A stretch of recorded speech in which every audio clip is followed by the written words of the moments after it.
My name is Vern Hoven. And I'm Sharon Kreider, and we're here in Bozeman, Montana. You know what we're going to do, Vern?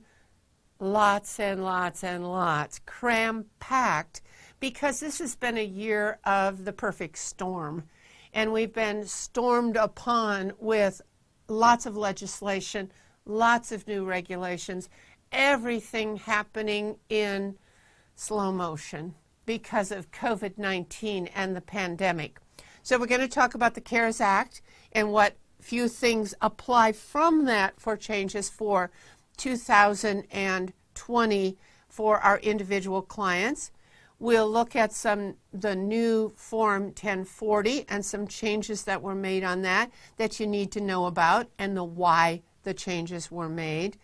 Then we'll talk about IRAs and pensions, because after we've talked through some of these individual changes, you might want to retire and you'll need to know about the Secure Act and how it changed things for us in retirement and retirement planning. So we'll talk through pension and IRAs. We need to give you an update on things happening in real estate. All along, as we do that for the individual, we'll be feeding in what we think COVID is doing, what COVID has done, for example, for real estate rents dropping, or business income dropping, or wages dropping, and unemployment and withholding, and estimated taxes. Gee, that got to be a long list for a moment.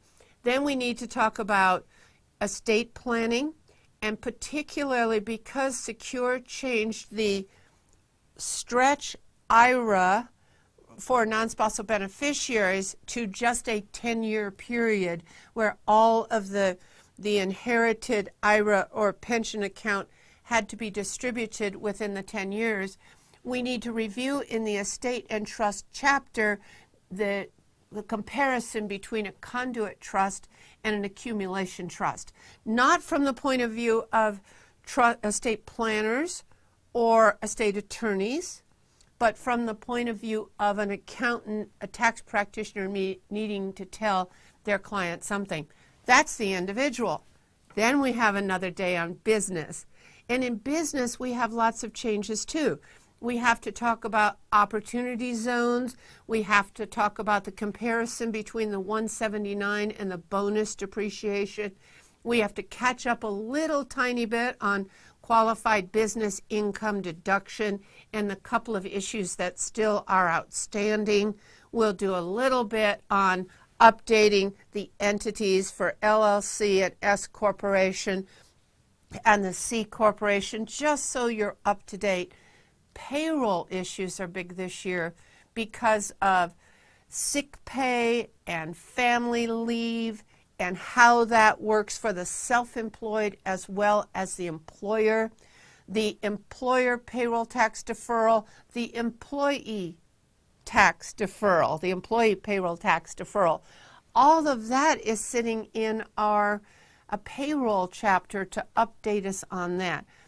IRS, we've got to talk about IRS too, just a little bit about their slowdown and what they're doing for COVID and some other news in the IRS area. That put me out of breath just telling you everything we have to do to get ready for year-end planning and to get ready for tax season.